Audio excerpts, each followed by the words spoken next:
नमस्कार, बिहार तक में आपका स्वागत है और मैं हूं सुजीत।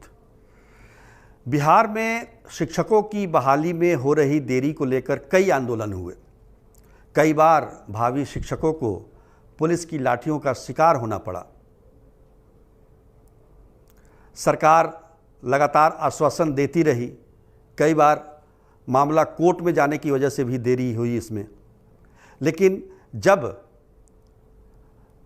इन भावी शिक्षकों की बहाली का समय आया तो बिहार के शिक्षा मंत्री प्रोफेसर चंद्रशेखर की एक गलती की वजह से ये मामला फिर टल गया। हुआ यूं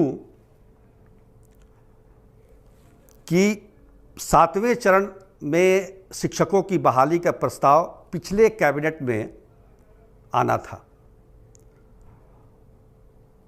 लेकिन शिक्षा मंत्री ने कैबिनेट होने से एक दिन पहले ही इस मामले को सार्वजनिक कर दिया।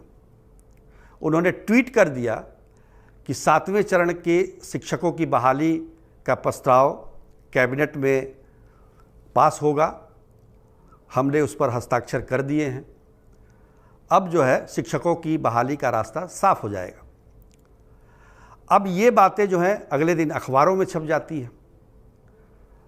मुख्यमंत्री जब इस चीज़ को देखते हैं तो भौचक रह जाते हैं, क्योंकि आज तक कभी पहले ऐसा हुआ नहीं था कि कैबिनेट में कोई प्रस्ताव आए और उससे पहले सार्वजनिक हो जाए, वो भी विभागीय मंत्री के द्वारा। वैसे तो अखबारों में कयास लगाए जाते हैं, खबरें लिखी जाती हैं रही हैं कि फलाना प्रस्ताव कैबिनेट में आ सकता है, लेकिन कोई मंत्री खुद अपने विभाग के बारे में ट्वीट करके बताए कि हमारा ये प्रस्ताव कैबिनेट में आने वाला है, तो ये संविधान का उल्लंघन है। संविधान इसकी इजाज़त नहीं देता है। खुद मुख्यमंत्री नीतीश कुमार ने आज विधानसभा में राज्यपाल के अभिभाषण का जवाब देते हुए कहा, एक तरीके से कहें तो शिक्षा मंत्री को नीतीश कुमार ने नसीहत दी कि आगे से कृपया ऐसी बातें ना करें। अब सवाल ये है कि इतनी देरी तो हुई शिक्षकों की बहाली में। 2019 से ही शिक्षक लगे हुए हैं बहाली के लिए। अब कुछ दिन और लगेंगे, क्योंकि ये प्रस्ताव अगले कैबिनेट में आएगा या उसके बाद आएगा, ये कहना मुश्किल है। तो इसलिए मैंने कहा कि इस बार की देरी के लिए शिक्षा मंत्री ही जिम्मेदार है। अब सोचिए कितना बड़ा विभाग है शिक्षा विभाग, बहुत सारे काम हैं उसमें। प्राथमिक विद्यालयों से लेकर विश्वविद्यालयों तक सारी जिम्मेदारी शिक्षा विभाग की है, और शिक्षा मंत्री शिक्षा व्यवस्था को ठीक करने के बजाय रामचरितमानस को लेकर बैठे हुए हैं। उसमें से एक एक दोहे निकाल रहे हैं, उसकी व्याख्या अपने तरीके से कर रहे हैं। उसमें उन्हें लगता है कि उसमें रामचरितमानस में जातीय विभेद किया गया है।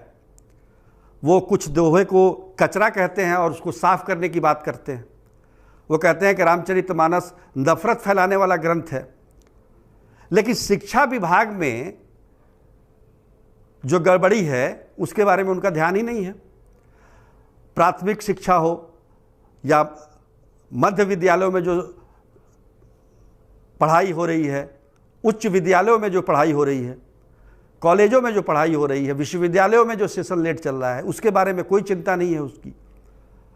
यही कारण है कि आज राज्यपाल के अभिभाषण के दौरान नीतीश कुमार ने ये बात कही, और ये बात केवल प्रोफेसर चंद्रशेखर के लिए नहीं थी, बल्कि उन तमाम मंत्रियों के लिए थी जो इस बात को जाने कि कैबिनेट में कोई प्रस्ताव आने से पहले उसे सार्वजनिक नहीं किया जा सकता है। आज मुख्यमंत्री का जन्मदिन भी था, सारे लोग बधाई भी दे रहे थे, उनका भाषण भी हुआ। राज्यपाल के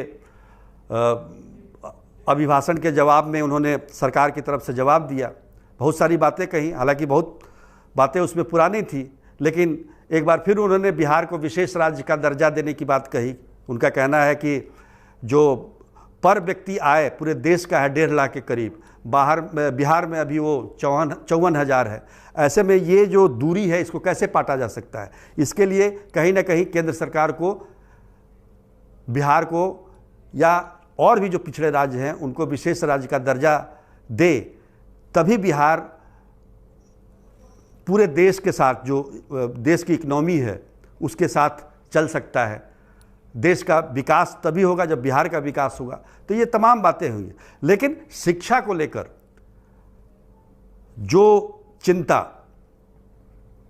मुख्यमंत्री ने दिखाई, वो चिंता शिक्षा मंत्री में दिखाई नहीं देती है। उन पर शिक्षा मंत्री को इस पर ध्यान देने की ज़रूरत है। अब देखिए, बिहार का जितना भी बड़ा बजट है उसका 15% से अधिक जो राशि है वो शिक्षा विभाग पर खर्च किया जाता है, और शिक्षा विभाग की गुणवत्ता किसी से छिपी नहीं है। शिक्षक कैसे बहाल हो रहे हैं, क्या पढ़ाई का स्तर है, विश्वविद्यालयों में सेशन लेट चल रहे हैं। 3 साल का जो ग्रेजुएशन का कोर्स है वो 6 साल में हो रहा है, 2 साल का पीजी कोर्स 4 साल में हो रहा है। इन सब चीज़ों पर ध्यान देने की ज़रूरत है शिक्षा मंत्री जी, न कि रामचरितमानस को लेकर जो आप विवाद पैदा करना चाहते हैं उसकी कोई ज़रूरत नहीं है। आज के लिए बस इतना ही। तब तक के लिए नमस्कार।